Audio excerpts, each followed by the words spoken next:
Well, let's get more on the decision by President Trump. Marc Morano is the Executive Director and Chief Correspondent of ClimateDepot.com and a former Republican strategist. Joins me from Washington, D.C. Good to have you with us on the programme. We always knew there was going to be a great deal of criticism of President Trump's decision, but this gives you the opportunity to perhaps clarify his position and what he hopes to achieve from it in terms of his domestic policy to put Americans back to work. Well, first of all, President Trump is fulfilling a campaign promise.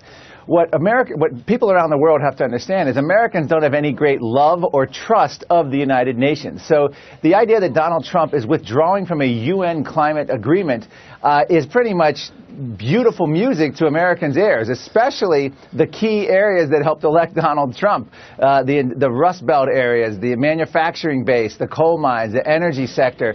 This was a hardcore base of Donald Trump, and they are cheering him on.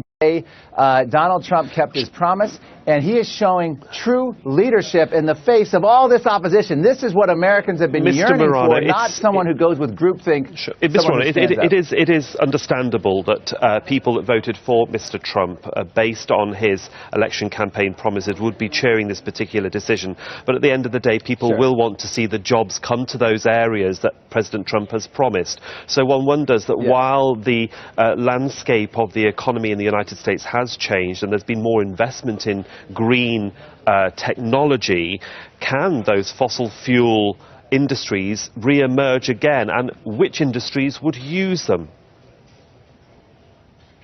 Well, first of all, I think fossil fuels are still over 80% of our electricity base here in the United States. So the idea that somehow green energy is about to replace it and we need it, here's the bottom line. If green energy is such a wonderful investment, and Al Gore is out there talking about all the billionaires and millionaires that are just waiting, all the opportunity, we don't need a United Nations global governance, in their own words, redistribution of wealth, in their own words. The vice chair of the IPCC has said that they will redistribute wealth by climate policy.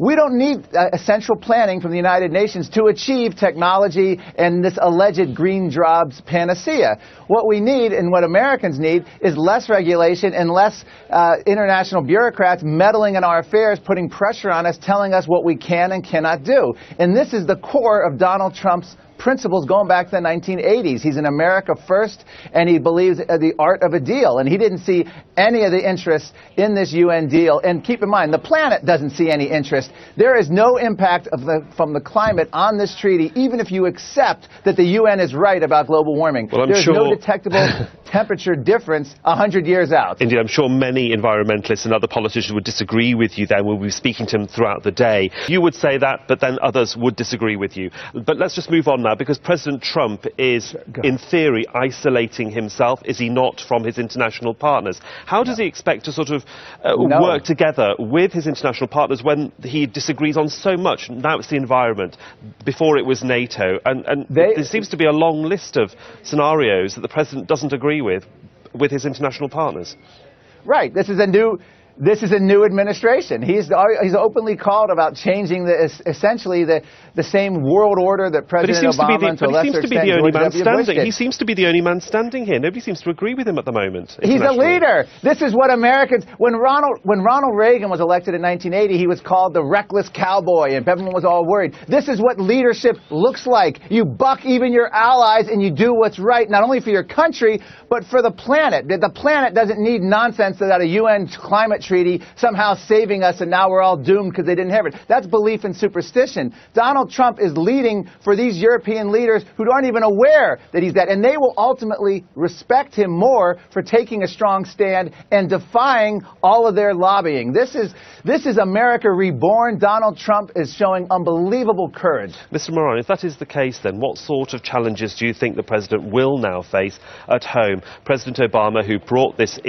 legislation in, has already criticised it, and I know there's no great love lost between the two leaders, but also criticism now from major urban centres and their leaders, whether they be governors or mayors, saying we are going to abide by the climate change agreement regardless of what the President wants to do. Hey, that's great. They can decentralize it. If Los Angeles, if New York City wants to abide by that, knock yourselves out. The United States of America, federal government is out, and that's leadership, and that's a rejection of superstition. The UN treaty was going to alter global temperatures and save us. If we had to rely on the UN and we actually faced the climate apocalypse, we'd all be doomed. So, yeah, this is just more of the same. The same people that are attacking Trump today, in terms of domestically, the mayors and all that, are people that have hated Donald Trump since he announced as a candidate and since he became president. So there's nothing new there. It's just that Donald Trump is showing extraordinary leadership. Think of the courage that he's standing up here to. This is not even an environmental lobby anymore. This is religious conviction. Donald Trump waded into a religious war by going after climate. We have the UN chief actually said global warming is his religion. And all these Hollywood celebrities have alluded to that. Harrison Ford, that this is where they're finding it in place of God. So Donald Trump is actually standing up and willing to take on the religion of climate change. Again, no modern leader, other than maybe Václav Klaus, the former president of the Czech Republic, has shown this kind of strength. Well, for the moment, we'll leave it there. Marc And Morano, Václav Klaus was opposed to the UN. Indeed. Marc Morano, there for the moment. We'll leave it there. Thank you very much for your insight, sir. Thank you.